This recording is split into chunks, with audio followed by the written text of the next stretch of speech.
Bonjour à tous, aujourd'hui on se retrouve pour une nouvelle édition du journal de Beffroi Vision. Tout à l'heure, juste avant ce journal, vous avez pu découvrir l'interview sur un voyage que j'ai fait au Vietnam. Mais rassurez-vous, le tournage a été fait avant la crise sanitaire, les gestes barrières n'existaient pas encore. Voici le sommaire de ce journal. Distribution des masques à la population, point sur la situation au centre hospitalier, déménagement des Restos du Cœur et du magasin solidaire, réouverture du magasin solidaire. Ensuite, nous parlerons des commerçants du marché couvert qui ont trouvé une solution malgré sa fermeture. Réouverture de la médiathèque. Pour terminer, la rubrique de Pôle emploi. Commençons dès à présent par quelque chose que les Catésiens attendaient avec impatience, la distribution des masques. La région Hauts-de-France et la ville du Cateau ont financé l'achat de 6 000 masques, papier et tissu. Samedi 16 mai, 3 800 masques ont été distribués à chaque habitant. À partir de 16 ans, 3 masques chirurgicaux jetables en papier et 1 masque en tissu lavable une dizaine de fois. Une prochaine distribution sera organisée plus tard afin que chaque Catésien ait de quoi se protéger jusque fin août.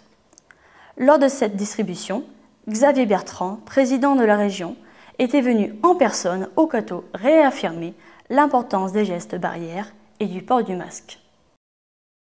Alors, nous nous promenons dans certains villages ici, on ne trouve pas un seul malade, mais les gens se posent la question, qu'est-ce qui nous a basculé dans le rouge?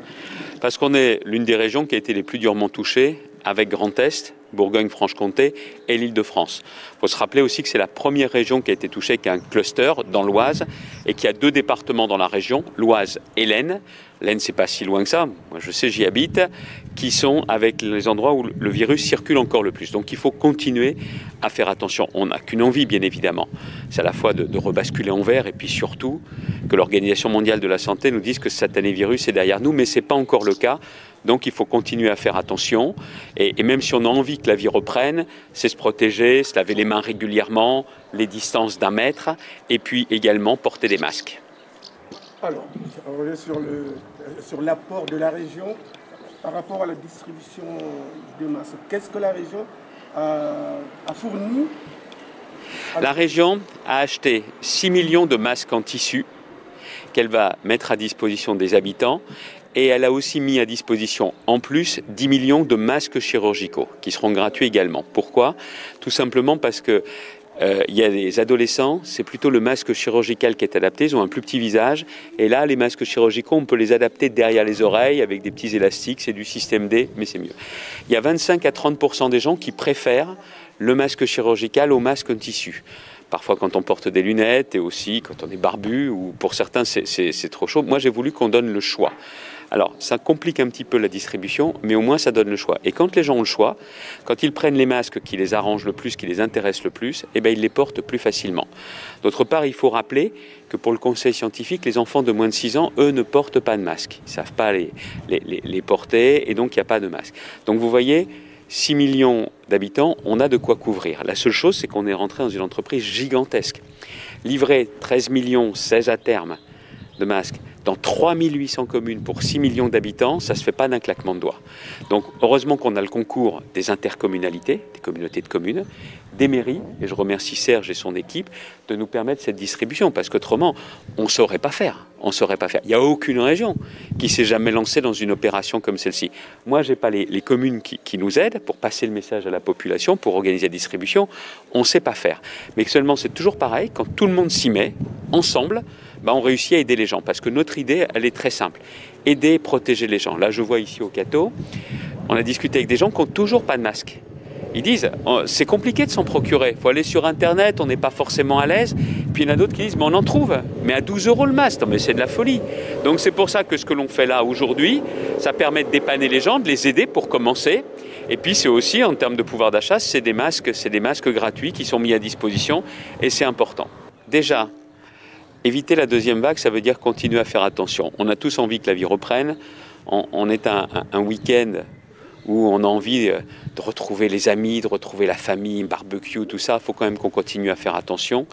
Et encore une fois, les gens ils savent, il ne faut pas leur faire la leçon, parce que les Français, qu'on dit indisciplinés, qu'on dit râleurs, ils l'ont sacrément respecté le confinement.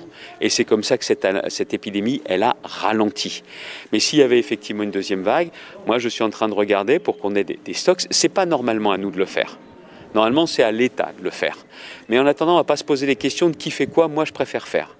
Il y a ceux qui râlent, il y a ceux qui disent et il y a ceux qui font. Moi, je préfère qu'on soit dans la catégorie de ceux qui font. C'est le cas avec mes conseillers régionaux, Isabelle, Serge. On est dans cette logique-là. Et même si ce n'est pas notre boulot normalement, on fait quand même du moment qu'on aide les gens. Nous sommes agréablement surpris de la discipline qu'affichent les Cartésiens. Comment nous sommes arrivés là? Parce qu'ils sont, franchement, ils sont disciplinés. Oui, ça a surpris même le président de région qui était avec nous il y a quelques instants. Ils sont disciplinés parce qu'ils savent qu'il y a le risque et qu'il y a toujours un peu d'angoisse et de stress. Et je connais bien la population du Cateau. Elle sait râler comme tout Français, elle sait se mobiliser aussi et elle sait prendre la notion des risques. Et je pense qu'il y a de la discipline tout partout là où on distribue. Mais si on réussit la distribution, c'est parce que Stéphanie Plateau a su manager ses équipes pour avoir du monde à la distribution et une organisation entre élus, administratifs, techniques et des volontaires qui sont venus nous rejoindre. Alors, parlons de cette organisation. Ça a commencé comment? Ça a commencé d'abord la réflexion. Il fallait distribuer. L'engagement qu'on a eu avec Xavier Bertrand, c'est distribuer au minimum un masque à chaque partie de la population. Sauf que les Hauts-de-France, je ne vous cache pas, c'est 6 millions d'habitants. C'est des communes urbaines, des communes rurales, des petites, des grandes. C'est assez compliqué, avec des comportements très différents. Mais aussi, il a fallu produire ces masques. Et la volonté du président, qui a joué le pari de l'intelligence, c'est de faire produire les masques dans la région des Hauts-de-France. Soit à partir d'usines textiles, soit avec des industriels, hein, c'est le cas de Toyota avant qu'ils reprennent en route, soit avec des entreprises, des labos, etc. Donc il a fallu fabriquer ces 6 millions de masques, c'est énorme, 6 millions de masques. Et pour faire repartir l'économie, faire retravailler le fond et les valeurs de la région. Après, vous savez, c'est des lobbies en ce moment. Scandaleux, les lobbies. Les supermarchés sont servis. Des magasins biomédicaux vendent des masques à 10, 15 euros. On est en train de faire de l'argent. Nous, avec la région, on a dit on va essayer de l'offrir le premier et après, on va faire travailler les entreprises au prix coûtant. Donc, je peux rassurer les Catésiennes et les Catésiens, on fait partie, la ville du Cateau, s'est associé dès le début aux commandes d'achat de commandes, puisque j'étais dans les statuts, et on achètera des masques jusqu'en septembre pour essayer de tenir. Mais là, il faudra attendre encore un peu, parce qu'il y a le délai de fabrication. Et ça a été compliqué, parce qu'il y a des lobbies politiques, et moi, j'ai tapé sur la table vendredi à la région, j'ai dit on distribue par EPCI, par interco. Dans une interco, tout le monde doit être servi, aussi bien les petites communes que les grandes communes, et il faut laisser au président de l'interco la ventilation. C'est ce qui s'est passé, on a été servi hier soir assez tard, on a pu livrer le Cateau Caudry, et dès lundi, toutes les communes rurales vont recevoir leurs masques pour le distribuer à la population. Alors, deux distributions. Les masques dits chirurgicaux, qui ont une valeur de 4 à 6 heures, sont des masques jetables. Ils ne sont pas fabriqués nécessairement par la région. Mais on a raccroché un marché de 10 millions de masques. Et après, les masques en tissu lavable, qui ont une durée de vie de 10 à 12 fois, même 15 fois, si c'est bien traité, eux sont réutilisables. Voilà, c'est un petit coup de pouce. C'est pas neutre, hein, financièrement, c'est pas neutre de façon organisationnelle. Je peux vous dire que c'est la région, comme c'est la commune, comme c'est le PCI, qui se supplée à l'État. Parce que c'est des directives d'État. Mais comme souvent, heureusement qu'on est là sur le terrain et qu'on connaît nos populations. Eh bien, comme vous disiez, monsieur le maire, ça a commencé d'abord par une réflexion. On a monté un groupe de pilotage. Et puis, voilà, on s'est organisé sur 5 bureaux pour que les personnes aient le moins loin possible pour aller venir chercher leurs masques. Et puis, voilà, appel aux volontaires, donc des élus, des agents administratifs et techniques. Et puis voilà, on voit que depuis ce matin, ça tourne bien. Les gens sont respectueux des distances de sécurité. Et puis voilà, comme vous pouvez le voir, c'est assez fluide et on est content de la façon dont ça se passe. Quand vous avez fait cette chose, vous avez dit à ceux qui encadrent de discipliner un peu les gens, c'est spontané? C'est surtout spontané. Alors on avait organisé déjà, pour ceux qui sont venus déjà ce matin, on avait organisé les bureaux avec un sens de circulation déjà, ce qui permet cette fluidité et ce respect des gestes barrières. Donc une entrée, une sortie et un seul passage pour chaque personne. Et puis non, les agents communaux n'ont pas eu besoin de jouer à la police. Tout le monde a bien respecté. Et voilà. Si je peux rajouter une petite chose. On nous a interrogé pourquoi on n'a pas distribué dans les bureaux de vote, qui sont souvent les écoles. Pour la simple et bonne raison, c'est qu'on a rouvert les écoles en début de semaine. Et les écoles, on les désinfecte. Il eût fallu redésinfecter après la distribution des masques. Mais on a essayé de trouver toujours des sites éclatés sur la ville. Je pense que les Cathésiennes et Cathésiens comprendront bien. Et puis pour conclure, c'est vrai qu'au Cateau, il y a de la discipline. Quoi qu'on en dise, il y a toujours quelques individus, un petit nombre qui dérogent, mais l'ensemble sait se mobiliser quand il le faut. Merci à vous. Notre équipe s'est rendue au centre hospitalier afin d'obtenir un premier bilan de cette période de confinement. Cette semaine sont encore hospitalisés 5 patients atteints de la Covid-19, suspects ou avérés. Aux urgences sont encore en moyenne 5 personnes suspectes de contamination par la Covid qui se présentent chaque jour. Restons donc vigilants. Alors nous sommes venus pour savoir si ici vous avez reçu des cas atteints, enfin des patients atteints ou tout simplement avérés. Alors effectivement, nous avons eu des cas atteints ou avérés. On a eu une quarantaine de patients depuis le début de la crise sanitaire au sein de cet établissement. Alors aujourd'hui, l'établissement a 5 patients au sein de son unité de médecine Covid. Vous en avez eu beaucoup qui étaient intubés? Ici, non, puisqu'on n'a pas de service de réanimation, donc on n'a pas eu de grosses intubations. En revanche, dans notre service d'unité de surveillance continue, on pouvait préparer les patients avant leur transfert, donc soit au centre hospitalier de Cambrai, notre partenaire principal, ou sur Valenciennes, voire Lille quand il y avait nécessité. Alors, si je comprends, vous avez toutes les spécialités dans cet hôpital?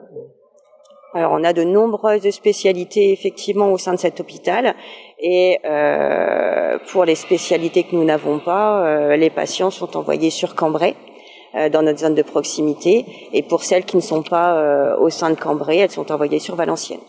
Vous avez aussi une école d'aide-soignante. Quel a été le rapport dans cette pandémie? Alors, le rapport a été très très apprécié puisque les élèves sont venus travailler aux côtés de nos soignants, donc au sein des services non Covid, mais pour épauler justement la prise en charge, puisque l'établissement, pendant toute cette période, n'a pas pris en charge que des patients atteints du Covid-19, mais a continué à travailler et à soigner les patients qui avaient d'autres pathologies. Donc effectivement, les 16 aides-soignants en formation sont venus nous épauler au sein des services pour aider dans la prise en charge des patients. Ils ont fait ça sans peur? Alors, comme ils l'ont expliqué déjà dans la presse, chacun a eu des appréhensions, mais ils ont été contents d'être là et chacun a eu confirmation de sa volonté de continuer dans les métiers du soin. Est-ce que pendant la pandémie, il y a des services qui ont arrêté de fonctionner? Certains services, oui, ont arrêté de fonctionner. Il y a eu le service d'addictologie, puisque ce sont des services programmés. En fait, nous avons été obligés de fermer tout ce qui était programmable et qui n'était pas à risque pour les patients, pour la santé des patients. Donc certains services ont fermé, d'autres ont plutôt fonctionné sur des conseils par téléphone, des suivis par téléphone ou par téléconsultation.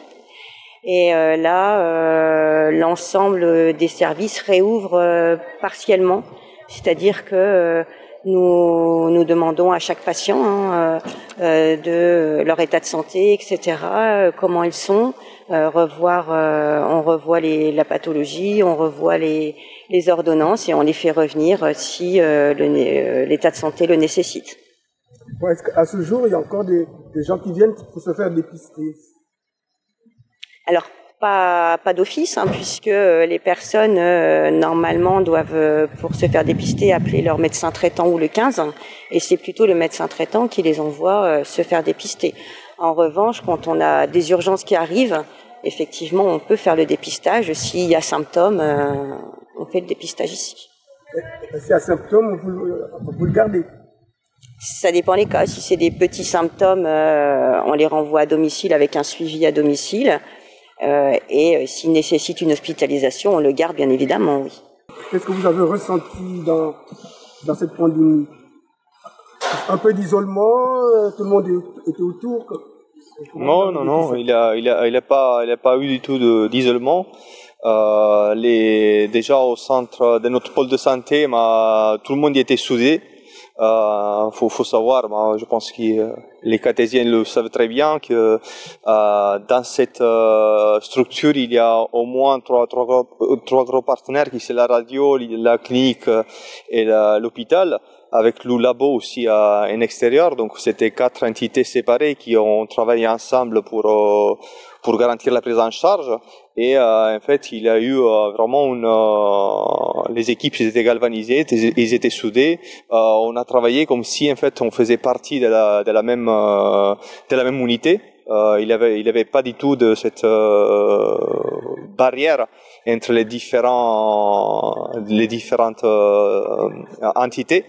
Non, c'était, on n'était pas non plus isolé vis-à-vis de Cambrai, le centre hospitalier de Cambrai, qui c'est notre réanimation de référence, et non plus avec Lille, l'ARS ou Valenciennes, en fait.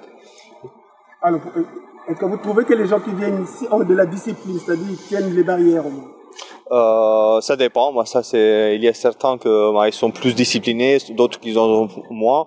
Mais en fait, comme nous on est assez vigilants, et comment dire, à l'entrée de l'hôpital il y a des contrôles. Une fois qu'ils sont dedans, nous on peut pas dire qu'on a eu des problèmes. On nous a signalé aucun problème, au moins dans l'hôpital. Après, en ville, on sait pas, mais chez nous, quand on demande aux gens de porter un masque, d'attendre dans la voiture par rapport aux consultations de l'espace santé, etc., tous les gens, ils comprennent bien, en fait, que c'est ce qu'on leur demande, les efforts qu'on leur demande, c'est pour les protéger, et du coup, ça se passe bien. Quelles sont les précautions que vous avez prises pour la maternité? La maternité, en fait, on s'est toujours adapté aux recommandations nationales. Au départ, on pouvait pas faire rentrer les papas. Là, les papas, ils peuvent venir, sous certaines conditions, mais, et pour des césariennes, et pour des accouchements par voie basse, sous certaines conditions. Voilà. Donc, on peut rentrer, on peut rester avec la maman, mais on peut pas non plus faire des allers et retours, on rentre, on sort, comme on veut. Voilà. On laisse les pères rentrer. Si vous avez un mot à dire aux cartésiens pour qu'ils se préservent, vous direz quoi? Pour qu'ils se préservent, bien continuer à rester quand même confinés, ne pas sortir tout le temps, ne pas faire de trop grosses réunions de famille, puisque on n'est pas censé se regrouper à plus de 10 dans les voies publiques. Donc je pense qu'à domicile, on doit suivre les mêmes règles. Et puis continuer vraiment à tenir les gestes barrières, donc la distanciation sociale, le lavage des mains qui est primordial, le port du masque quand on prend les transports en commun, qui est obligatoire, et dans les magasins. Vraiment, je pense que il faut continuer dans cette voie-là pour préserver notre avenir, et donc vraiment les gestes barrières, et surtout le bon lavage des mains, et le port du masque quand c'est nécessaire, quand on est dans des endroits confinés. Je tiens à remercier l'ensemble de nos partenaires, comme disait le docteur Colella, tous nos soignants qui ont vraiment effectivement eu une implication sans faille. Je tiens aussi à remercier tous les nombreux donneurs que l'on a eus, puisque on a eu la chance d'avoir une grande mobilisation, donc que ce soit de personnes civiles, mais aussi des PME, des artisans cartésiens et aux alentours, qui nous ont fait de nombreux dons. de masques, et qui ont choyé nos agents avec des friandises, de la nourriture, des petits fours, les croissants. Enfin vraiment, ça a été vraiment très très apprécié par notre communauté hospitalière. Tous nos médecins qui vraiment se sont donnés dans cette prise en charge et font leur maximum pour apporter une bonne prise en charge. Voilà, enfin, je pense qu'on on ressortira certainement grandi de tout ça avec cette volonté qu'a donnée chacun de préserver les uns et les autres. L'une et l'autre, je vous remercie. Avant le déconfinement, a eu lieu le déménagement de plusieurs associations cathésiennes. En effet, les Restos du Cœur et le magasin solidaire sont désormais rue du Maréchal Mortier. En mars dernier, notre équipe avait visité les nouveaux locaux de ces structures. Nous sommes aujourd'hui pour une visite avec la presse écrite et nos amis de Beffroi Vision à l'ancienne crèche et ancien RAM qui sont maintenant reconvertis en locaux pour accueillir les Restos du Cœur et également le magasin solidaire. Donc les Restos du Cœur sont sur l'ancien RAM et le magasin solidaire récupère la partie crèche, donc à savoir une succession de petites salles comme celle-ci qui est par exemple consacré aux articles de puériculture et pour la petite enfance. Alors il y a aussi une autre petite salle qui est la ressourcerie vêtements adultes. Vous avez vu peut-être dans le reportage où vous allez le voir la partie de vaisselle un peu style bazar, mais également avec des produits neufs. Et puis ensuite il y a une grande partie qui est le magasin solidaire à proprement parler, avec toute la partie épicerie qui elle n'est réservée que aux personnes habitant le Cateau et non imposables, alors que la ressourcerie est ouverte à tous et toutes. Voilà, donc je pense que les bénévoles de part et d'autre sont ravis de ce changement qui, il faut le dire, leur a occasionné un énorme travail. Nous en sommes très conscients et nous les remercions et les félicitons encore parce qu'ils ont vraiment mis du cœur à l'ouvrage. Je crois que maintenant la situation géographique va aussi satisfaire beaucoup d'utilisateurs puisqu'on est vraiment dans le cœur de ville. Voilà, donc ce sont deux structures qui ont leur raison d'être et elles ne peuvent fonctionner qu'avec tous ces bénévoles qui se consacrent vraiment à la tâche comme de véritables salariés de magasins. Voilà, donc je leur souhaite une bonne installation. J'espère qu'ils sont ici de façon définitive et puis que tous les bénéficiaires leur réserveront leur plus beau sourire parce qu'ils sont vraiment là à la disposition de chacun d'entre vous. Bon, écoutez, bonjour à tous les Cathésiens. Nous sommes ici dans les nouveaux locaux du centre des Restos du Cœur du Cateau-Cambrésis. Et donc nous venons de nous installer, on a fait le déménagement le 26 et 27 février et on a intégré ici, on a fait notre première distribution le 3 mars. Vous voyez, donc on s'est installé assez vite. Tout ça, bien sûr, installé vite, oui, mais grâce, bien sûr, au service technique. Les personnels des services techniques ont fait un travail absolument formidable. Ils ont su nous ramener nos équipements, tout ce qui est table, ils nous ont ramené tous nos matériels, etc. Et donc vraiment on a eu vraiment de la chance d'avoir ces gens-là avec nous, même si nous étions fort présents, hein, on était quand même nombreux aussi, mais il y a tellement de choses à faire, que c'était quand même assez compliqué. Grâce à eux, ça s'est fait merveilleusement. En ce qui concerne l'installation ici, il fallait d'abord, préalablement à notre installation avec les équipements, il fallait d'abord mettre tous l'électricité, l'informatique, la connexion Internet, etc., etc. Et donc tout ça, ça s'est réalisé d'une façon remarquable, très, très bien. Et donc on n'a vraiment eu aucun souci de ce côté-là. Il y avait également quelques travaux de réparation de fenêtres, etc. Tout a été fait. On a demandé à ce qu'il y ait une isolation qui soit mise sur chaque vitre. pour justement éviter la vue. Bien, en tout cas, nous sommes installés et nous avons fait notre première distribution le 3 mars. Ça s'est passé super bien. Je crois que tout le monde est content. Notre équipe, elle est vraiment contente d'être installée dans ces nouveaux locaux parce que c'est beaucoup plus clair.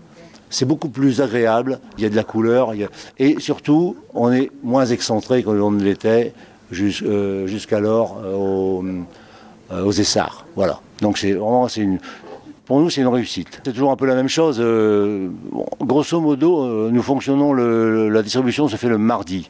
Nous récupérons les marchandises à Rem le lundi après-midi et nous distribuons le mardi après-midi. On installe tout ça, il nous faut le mardi matin pour installer tout ça, préparer, il y a des préparations bien sûr. Et donc une fois que on est le mardi après-midi, les gens arrivent, on ouvre à 14h et ils sont là bien avant. On leur a demandé de venir le plus tard possible, juste avant l'ouverture, parce que sinon ils vont rester dehors pendant un petit moment, c'est pas bien. Enfin, soit. En tout état de cause, on accueille environ entre 200 et 210 familles. C'est un peu moins qu'il y a quelques années. Il y a quelques années, on tournait autour de 240 familles. Et là, aujourd'hui, c'est un peu moins il y a un peu moins de personnes qui viennent qui sont, comment dirais-je, qui ont l'aide alimentaire pour les restos. Voilà. Donc, ça dure l'après-midi, de 14h15 à 17h, et on passe facilement toutes les personnes accueillies. Tout d'abord, je voudrais vous accueillir dans nos nouveaux locaux avec un grand sourire, puisque nous sommes ravis d'être dans un lieu agréable, clair, avec de la chaleur, on n'a plus froid, sécurisé. Et comment s'est passé le déménagement? On a surtout été beaucoup aidés par les services techniques. Qui nous ont fait le plus gros du déménagement, disons tout ce qui est lourd. Et après, les bénévoles, depuis 15 jours, elles sont là tout le temps pour tout emménager. Si vous avez regardé, si vous voyez les photos, le magasin a totalement changé. Il y en a qui vont être surpris, dans le bon sens, j'espère. Et puis, que vous dire encore, on est ravis d'être là, bien sûr.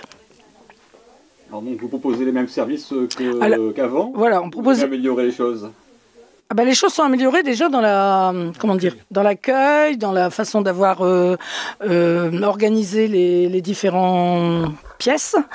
Et on est dans les mêmes horaires, le mardi après-midi de 14h à 17h et le jeudi de 9h à midi et de 14h à 17h. Sachant que maintenant, on ne prendra plus aucun gros meuble. On n'a plus de place. Donc les gros meubles, c'est fini. On prendra encore les bibelots, les vêtements, tout ce que les gens ont la gentillesse de nous apporter. Mais les gros meubles, on ne peut plus. Donc tout ça en ressourcerie. Tout ça en ressourcerie. Quant à l'épicerie, elle fonctionne comme avant, avec la carte du magasin et pour les personnes qui habitent le Cateau non imposables. Tout le monde peut venir à la ressourcerie, par contre. Là, c'est ouvert à tout le monde, même les gens qui ne sont pas du Cateau. On a des vêtements qui sont quand même drôlement intéressants. On est beaucoup en ce moment à parler de seconde main, des vêtements d'occasion et tout. Et là, on est en plein dans le modèle. Le trésorier, il est heureux de voir des bénévoles qui vont pouvoir s'épanouir dans cette activité pour les personnes de Le Cateau. Au niveau de la trésorerie, ça ne va pas changer grand-chose. Le changement de lieu va peut-être amener un peu plus de monde puisque le lieu est plus central. Rappelez que le magasin est financé par une subvention du CCAS et puis par les cotisations des adhérents et puis par le fait que nous n'avons aucune charge de personnel puisque l'ensemble des activités sont menées par des bénévoles. Et bien entendu, la mise à disposition du local par la ville à titre gratuit permet de limiter fortement les charges fixes et donc de proposer un service de qualité aux Catésiens en ayant un budget tout à fait équilibré. Pendant toute la durée du confinement, ces lieux étaient restés fermés. Depuis mardi dernier, ce sont les Restos du Cœur qui ont ouvert leurs portes pour les bénéficiaires de la campagne d'été. Distribution tous les mardis de 14h à 18h. Une personne par famille, port du masque et respect des gestes barrières obligatoires. Nous repartons aux côtés de Madame Devévert, présidente de l'association Pourquoi pas, qui gère le magasin solidaire. Elle nous explique plus en détail les nouveaux dispositifs mis en place pour la reprise de l'activité. Bon, Madame de Weber, bonjour. Bonjour. Alors, comment vous vous trouvez dans ces locaux déjà? Bah déjà, les locaux, c'est super. Le problème, c'est qu'on a ouvert le 10 pour fermer le 12 à cause du confinement. Donc moi, ce que je voulais dire, c'est que le magasin solidaire, c'est pas seulement notre affaire à nous. C'est l'affaire de tous. Bénévoles, usagers, et le bureau, le CA, enfin tout le monde est concerné. Et aussi toutes les personnes qui nous donnent des vêtements, des petits meubles. J'en profite pour dire qu'on va plus prendre de gros meubles parce qu'on n'a pas la place. Et maintenant, on a un très beau local. Hein, à nous de le faire fonctionner et faire en sorte que tout se passe bien. Alors, pour le 26, nous allons réouvrir le 26. Comme vous le savez, vous l'avez vu sur Beffroi Vision. Pour le 26, masque obligatoire, 1,50 m, 1 mètre à 1,50 m de distance entre chaque personne, plus d'embrassade, plus serrage de main, venir avec son sac ou son panier, tout ce qui sera touché devra être pris et réglé. 2 personnes rentreront à la fois et les personnes se serviront elles-mêmes. La banque alimentaire, ça sera après. Et je pense que dans un premier temps, on fera des sacs. C'est-à-dire qu'on fera des sacs tout prêts. Pour 2 personnes, ou 3, ou 5, ou enfin voilà. Les gens ne pourront plus choisir. On fera des sacs à peu près équitables et équilibrés. On ne fera pas d'inscription pour le moment. On va attendre un petit peu. Et la ressourcerie est fermée. On espère ouvrir assez rapidement, mais quand, on va attendre un petit peu ce qui se passe et comment ça tourne. Si tout le monde respecte les consignes, ça va très bien se passer. Si les gens n'ont pas de masque, ils rentrent pas. S'ils sont pas contents, eh ben, ils viennent pas au magasin solidaire. C'est simple. Voilà. Donc on est là tous des bénévoles. On fait ce qu'on peut. On aura des masques aussi, bien entendu. Et ben, j'espère que tout le monde sera content de la réouverture. Et nous, on ne demande qu'une chose, c'est de rouvrir très vite la ressourcerie, mais ça. Alors, les stocks que vous avez ici, bon, ça peut vous assurer combien de temps? Ah, mais là, on va faire des courses. Hein. On va refaire des courses à partir de mardi. Hein. Pour l'ouverture, on refait des courses. On refait des courses. Par contre, je pense qu'on n'aura pas beaucoup de produits frais, sauf ce qui est emballé. Hein, parce qu'on va essayer quand même respecter ce qu'on nous dit partout. Puis voilà, je ne sais pas ce que vous voulez encore savoir. Est-ce qu'il y a des conditions pour venir s'inscrire? Oui, voilà. Alors, pour venir au magasin solidaire, il n'y a pas beaucoup de difficultés. Il faut simplement habiter le Cateau et ne pas payer d'impôts. Avec des justificatifs de domicile, bien sûr. Après, il faut s'inscrire. Je vous dis, pour l'instant, on ne va pas faire d'inscription, on sera un peu cool, mais sinon, il faut s'inscrire avec toutes ses dépenses et ses ressources. Et payer 1 € pour la carte, qui dure 1 an. Alors, pour les personnes de l'extérieur, pour l'instant, on est en réflexion parce que les maires des communes ont été invités à une réunion avec le sous-préfet il y a quelques années, où on leur a bien expliqué que si vous voulez cotiser, ben, les personnes de leur commune pourraient venir au magasin, mais bon, on n'a pas eu de réponse. Alors, cas exceptionnel, envoyé par exemple le CLIC ou bien une assistante sociale, ou bien tout ça, ce qu'on fait, c'est que je fais une facture à la mairie. D'accord. À la mairie des communes à côté. On travaille bien aussi avec les associations comme Havre, les gens qui sont sous tutelle, hein, c'est-à-dire qu'ils viennent faire leurs courses et moi j'envoie la facture, comme ça ils n'ont rien à dépenser, enfin à débourser. Et puis surtout les bons du CCAS. Les bons du CCAS, les gens doivent venir les dépenser ici. Nous, on ne vend pas d'alcool, donc ils sont obligés de venir ici. Bon, pendant le confinement, évidemment, il y a eu du changement, mais à partir du moment où on va réouvrir, ils vont venir ici. On a de l'alimentaire, on a des produits d'hygiène, hein, des produits de beauté aussi, qu'on a par 2 organismes qui s'appellent Don Solidaire et Agence du Don en Nature. C'est des produits qu'on commande et qui nous sont envoyés c'est des surplus des excédents de magasins, mais c'est des produits de qualité, hein. C'est tout des produits de marque. Et donc ça aussi, qu'est-ce que je peux vous dire encore? Puis on a beaucoup de choses que les gens nous donnent, qu'on revend à un prix dérisoire. Hein, les vêtements pour adultes, ça doit être, je ne veux pas dire de bêtises, mais ça doit être 1 ou 2 €. Et puis les vêtements pour enfants, ça va être 50 centimes à 1 €. Et comme on a été fermé un bon moment, peut-être qu'on envisagera aussi, juste à la fin du mois de juin, peut-être de faire une braderie dehors. On verra. Déjà, si on a le droit. Donc j'espère que tout le monde sera raisonnable, pas énervé, parce que ça va mettre un peu plus de temps forcément, puisqu'on va faire rentrer que 2 personnes à la fois. Notre budget, il vient de on fonctionne en autofinancement, c'est-à-dire que ce qu'on achète, on revend. Ce qu'on n'achète pas, toute la ressourcerie là. Tout ce qui est vêtements, jeux, enfin ce qu'on nous donne, on le vend donc, comme je vous ai dit, 1,50 €. Donc ça nous fait rentrer un peu d'argent. Et on a une subvention du CCAS. D'accord. Avant, on avait une subvention du conseil départemental, mais maintenant, on l'a plus. En conclusion, je vais dire que on vient d'arriver ici, on a ouvert le 10 et on a fermé le 12. Donc c'est un petit peu dommage, mais bon, on est tous ravis d'être ici, on est tous ravis de reprendre parce que ça commence à nous manquer. Et puis de revoir nos usagers, nos clients, parce qu'il y a une bonne ambiance et voilà. Vous avez constaté que depuis le confinement, le marché couvert était resté fermé.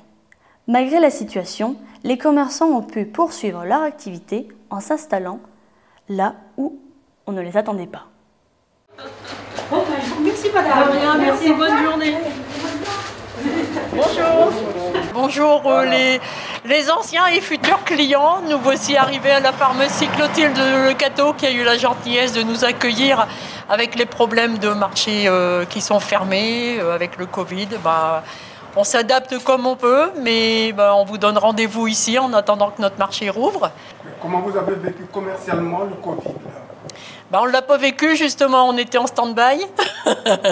Mais bon, c'est tout. De toute façon, chacun doit faire avec ce qu'il a et puis on fait au mieux, quoi. Mais c'est pas évident, c'est pas évident. Il y a très très peu de gens qui demandent les livraisons à domicile. J'en ai fait un peu, mais franchement pas beaucoup, quoi. Non. J'ai eu le temps de faire tout ce que je remettais toujours au lendemain. Maintenant, je suis à jour, alors je suis prête à vous accueillir. Voilà. Alors, donc, désormais, c'est ici, avant de repartir au marché couvert. Oui, voilà, en attendant que le marché couvert puisse rouvrir, d'avoir les autorisations de préfecture. Donc, monsieur le maire nous a donné ses autorisations pour ouvrir ici. Et la pharmacie est vraiment sympathique de nous accueillir, quoi. Voilà. Je suis maraîchère à Tupigny, dans l'Aisne, petit village voisin de Le Cateau. On est à 10 km. Voilà.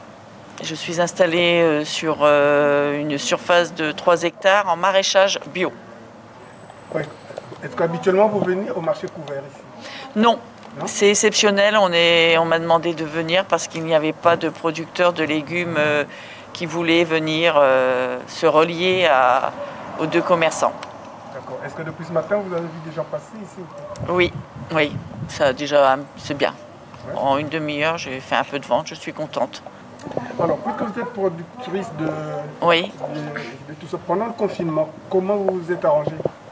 On s'est mis avec une autre productrice de fromage de chèvre bio, la chèvrerie du Hauty, où on s'est mis avec le support de Facebook. On a réussi à livrer beaucoup de paniers. Vous avez fait du drive ? Oui, on a fait du drive. On lançait toute notre liste de produits sur les réseaux sociaux et les gens nous commandaient et on se donnait une journée par semaine de livraison. Mais c'était chaud, mais on était contents parce qu'on a pu vivre de notre travail. Donc vous n'avez pas chômé, quoi ? Non, on n'a pas chômé. Là, on a l'impression de redescendre un peu. Bon. Là, vous vous sentez mieux ? Oui. Vraiment, on est content d'avoir passé ce confinement avec la valorisation de nos produits. Ils ne sont pas perdus. On a rendu des gens heureux et voilà. Normalement installé au marché couvert de Le Cateau tous les vendredis. Actuellement, nous sommes ici à la pharmacie Clotilde qui a bien voulu nous accueillir.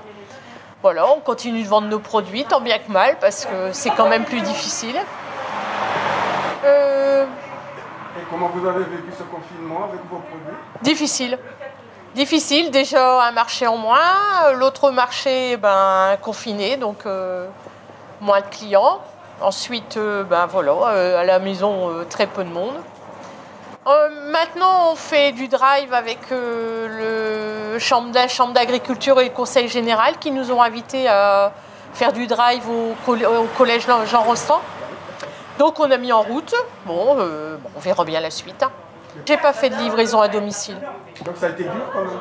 Oui, oui. Si on vivait que ça, ce serait très difficile. Mais bon, que voulez-vous? L'essentiel, c'est d'être en bonne santé au bout du compte, et puis voilà, on s'adapte. Oui. Bon, il faut repartir du bon pied maintenant. Tout à fait. Et puis on attend les clients. Volontiers. Allez, on vous souhaite un bon courage et bonne continuation. Merci beaucoup. À bientôt, j'espère. Et dites-le tout autour de vous. Au plaisir de vous rencontrer. Et nous, on est toujours là pour vous servir. Voilà, à bientôt. Merci beaucoup. Soignez-vous tous, prenez tous soin de vous. Pour les amateurs de lecture, j'ai le plaisir de vous annoncer que la médiathèque a réouvert ses portes au public. L'équipe de la médiathèque a mis en place un dispositif pour assurer la plus grande sécurité, pour le plaisir des petits et des grands. Donc Stéphanie, est-ce qu'on peut nous parler de comment ça a été géré? Alors donc pendant le confinement, effectivement, la bibliothèque était fermée au public. Cependant, on a mis en place à partir du 15 avril un système de prêt. Donc on a intitulé en drive pour nos lecteurs, c'est-à-dire qu'ils passaient des commandes soit en nous appelant, soit via le site internet, et ils faisaient des réservations et nous on les rappelait, on leur donnait un créneau où ils pouvaient venir chercher les livres en extérieur en fait. On a profité en fait de l'environnement de la médiathèque qui est en centre-ville et qui était fermée par les grilles pour respecter vraiment les mesures barrières et puis permettre le prêt en respectant les mesures de sécurité. Donc il y a une trentaine de personnes qui ont pu bénéficier de ce système de prêt de livres pendant la durée du confinement. Bon, en parlant de prêt, est-ce que vous avez eu des nouveaux adhérents pendant le temps de confinement? Alors non, justement pour des raisons informatives, des raisons administratives, on n'a pas pu prendre de nouveaux adhérents. Parce qu'il faut des documents administratifs, des justificatifs, etc. pour s'inscrire. Et donc, comme les gens ne pouvaient pas rentrer dans la médiathèque, on a ouvert ce service simplement pour les gens qui étaient déjà adhérents. Bon, maintenant, on va parler un peu du temps de déconfinement. Alors, le déconfinement a eu lieu et comment vous le gérez maintenant pour que les gens rentrent ici et ressortent? Alors, pendant la période de confinement, nous, on a continué à travailler ici à la médiathèque et donc on a pu réfléchir à la mise en place d'un système pour permettre justement au public de revenir à la médiathèque et de pouvoir choisir ses livres. Donc ça fait à peu près une semaine qu'on a travaillé sur ce dispositif. Donc on a scindé la banque de prêt en deux, avec une banque de retour où les gens sont invités dès l'entrée à déposer leurs livres. Des livres qui sont décontaminés en fait et qui par mesure de sécurité resteront en fait en quarantaine pendant une semaine dans des bacs qui ont été mis à disposition. Et ensuite donc les gens sont invités à aller choisir eux-mêmes leurs livres en fait dans la médiathèque et puis à aller donc à la banque de prêt qui est à la banque habituelle d'accueil où donc ils peuvent faire leur prêt comme d'habitude. Voilà, on a fait un cheminement donc avec des flèches pour aider les gens un petit peu à s'y retrouver parce qu'effectivement on a changé l'aménagement global de la médiathèque un petit peu pour sécuriser les prêts. Bon, alors, à chaque fois que vous receviez les livres qui revenaient du prêt, comment vous avez géré les livres? Alors, de la même manière, on a donc les livres, on les réceptionnait ici en retour, on les décontaminait, donc avec des produits désinfectants.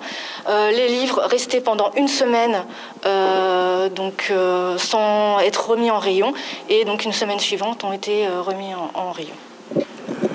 Donc on peut dire que la médiathèque a continué à tourner. Oui, on a continué à tourner et puis on a profité aussi pour réaménager aussi à l'intérieur.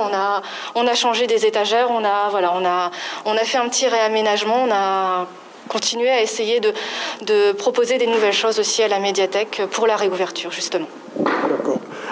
Depuis le déconfinement, vous en recevez maintenant les lecteurs et ceux qui viennent pour prêter les livres? Alors, avec le déconfinement, alors oui, on recommence l'accueil du public. Par contre, dans une première phase, on a décidé de limiter à 10 personnes en même temps à la médiathèque, justement pour permettre un petit peu la circulation des gens et que les gens puissent prendre leur temps de choisir leurs livres.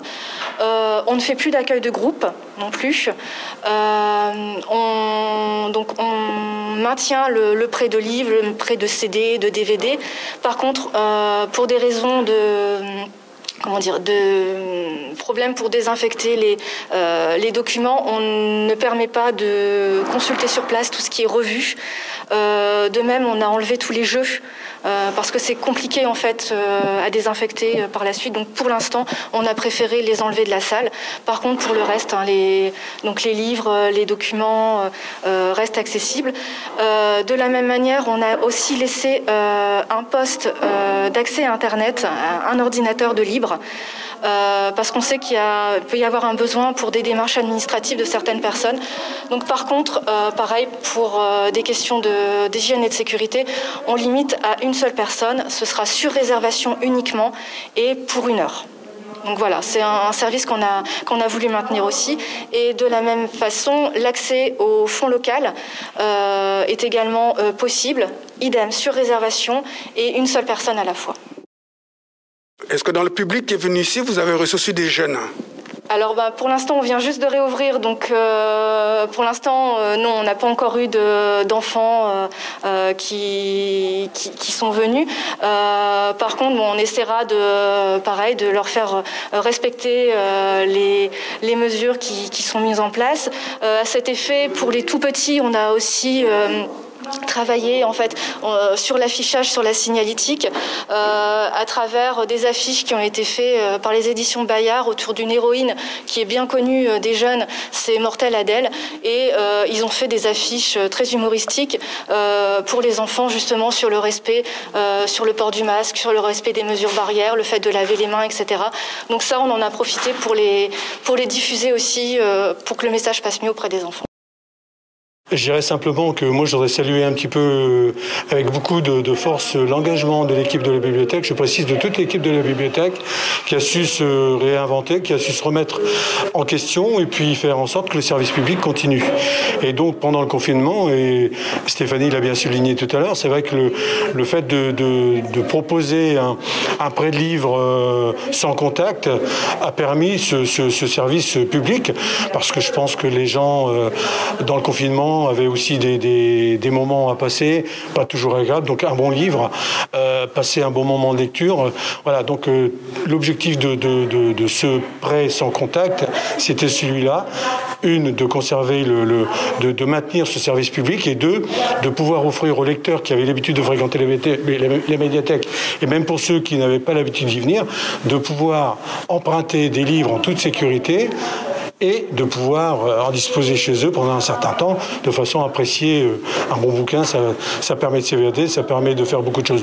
Donc à ce titre-là, je voudrais, en tant qu'adjoint au maire, souligner l'engagement de l'équipe de mettre en place ce service, et puis de la continuité du service qui est assurée par la mise en place du protocole qu'elle vous a détaillé il y a quelques instants, pour réaccueillir le public dans des conditions particulières, dans des conditions sanitaires impératives, parce que c'est vrai qu'il en va de la santé de tous, que ce soit pour soi ou pour les autres. Donc voilà, un engagement total de cette équipe que je voudrais remercier, et aussi faire en sorte que maintenant le public revienne toujours dans la limite du possible, mais continue à redécouvrir ou retrouver des coins de cet espace qui peut accueillir et puis recevoir tout type de lecteurs. Et donc voilà, la bibliothèque vous attend. N'hésitez pas, ouvrez la porte, toujours dans la limite des zones et puis des distances de sécurité, mais n'hésitez pas. Ils sont prêts à vous accueillir les bras ouverts, si je peux me permettre l'expression. Et je crois que par les temps qui courent et dans le moment où on est aujourd'hui, les bras ouverts veulent dire tout un symbole. Il y a eu le drive, comme on disait, le drive. On dirait que ça t'a tiqué un tout petit peu. Pourquoi ? Écoutez, nous avons nous avons passé au-delà des contraintes administratives qui nous étaient demandées, parce que je pense que malgré la fermeture de la médiathèque, malgré le confinement, je pense que le service que nous avons assuré et que l'équipe a assuré dans les meilleures conditions, sans mettre en danger qui que ce soit, pour moi, il n'y a pas de problème majeur à ce genre de choses. C'est pour cette raison, en accord avec Monsieur le maire, nous avons maintenu notre façon de voir, notre position concernant... Après, c'est vrai que... Mais je pense que toutes les précautions ont été prises et tout a été fait pour que chaque lecteur soit en sécurité et chaque membre du personnel qui recevait en retour les livres, avec toutes les mesures barrières mises en place, était en pleine sécurité. Donc voilà, je pense que le service public, et je l'ai dit à bon escient tout à l'heure, pour moi, c'était un service public. Il fallait prendre des mesures, il fallait respecter les règles qu'on nous a imposées, mais je pense qu'on pouvait aussi parfois déroger à ces règles strictes en proposant des services tels que nous on l'a fait. Voilà, je pense que la danger des gens n'a pas été mise en avant, la danger du personnel non plus. Donc un service qui a certainement rendu qui a fait du bonheur et puis de l'évasion à tout un tas de gens qui, en ce sens-là, n'ont pas les moyens, parce que c'est aussi un problème pécunier de s'acheter des revues, d'acheter des livres qui valent à certains coûts pour certains. Donc je veux dire que le service, il a été maintenu. Service sanitaire, service financier, puisque on en était là également, et je crois que ça continue. Donc pour toutes ces raisons-là, je pense que notre décision, et je crois qu'on l'assume pleinement, a été la bonne. Recherche d'emploi, de formation, information sur votre indemnisation, actualisation, plus que jamais et malgré la crise, Pôle emploi est là pour vous. Tous les services sont accessibles à distance. Il suffit juste de bien maîtriser les outils. Besoin d'une petite piqûre de rappel? Suivez le guide. Depuis quelques semaines, nous sommes confrontés en France et dans le monde à la crise sanitaire du Covid-19. Chez Pôle emploi, comme partout ailleurs, pour vous protéger, vous et protéger nos agents, nous avons dû réduire considérablement les contacts physiques en agence. Mais ne vous inquiétez pas. Cela ne veut pas dire que vous ne pouvez plus faire de démarches. Recherche d'emploi, de formation, d'informations sur vos allocations, actualisation, plus que jamais et malgré la crise, on est là pour vous. Tous nos services, oui, j'ai bien dit, tous nos services sont accessibles à distance. Il suffit pour cela de bien maîtriser nos outils. Je vous montre ? Première option, le téléphone. Composez le 39 49. Depuis l'étranger, c'est le numéro qui s'affiche ici. Vous pourrez échanger de vive voix avec un conseiller et lui poser toutes vos questions sur l'indemnisation ou la réglementation, les démarches à réaliser, faire le point sur votre situation personnelle par exemple. Rassuré ? Attendez, ce n'est pas tout. Pour pouvoir nous joindre, même la nuit, il y a une autre option. C'est Internet. Pour vous informer sur la réglementation, le marché du travail, les actualités ou encore consulter tous les services Pôle emploi, rendez-vous sur pôle emploi.fr. Sur votre espace personnel, vous pourrez signaler un changement de situation, vous actualiser tous les mois, suivre le versement de vos allocations, consulter les courriers qui vous sont adressés et bien sûr, échanger avec votre conseiller par mail. Vous n'avez pas d'ordinateur à la maison ? Pas de problème. Votre espace personnel est aussi accessible depuis votre smartphone ou votre tablette en téléchargeant l'application mobile de Pôle emploi Mon Espace. Dans Mon Espace, vous avez accès aux mêmes informations et services que sur ordinateur. Le plus de l'application, vous pouvez photographier tous vos documents, bulletins de salaire, arrêt maladie, etc. et nous les envoyer. Pas besoin de scanner ou de photocopieuse. Un petit clic suffit. Le gros avantage de votre espace personnel, que ce soit sur ordinateur ou mobile, c'est que votre dossier est entièrement dématérialisé. Tout est simple, direct, facile. Vous pouvez suivre vos courriers où que vous soyez. Et surtout, aucun risque de perdre vos documents ou attestations. Attendez, je ne vous quitte pas sans vous avoir parlé d'Emploi Store. Découvrez tous les services web et mobiles de l'emploi pour vous former à un métier, en langue étrangère, aux outils digitaux par exemple, rédiger votre CV ou votre lettre de motivation ou encore réussir votre entretien. Quel que soit votre objectif, on vous guide. Alors profitez du temps que vous avez devant vous durant cette période particulière pour explorer tous les services disponibles sur Emploi Store. Vous ne le regretterez pas. Vous l'avez compris, pour nous avoir toujours dans votre poche, téléchargez l'application mobile Pôle emploi Mon Espace, si vous ne l'avez pas déjà fait. Vous serez certain de toujours pouvoir nous joindre, par mail ou par téléphone. Pour des infos quotidiennes sur nos services, suivez-nous sur Facebook, Twitter, Instagram. Plus que jamais, on est là pour vous.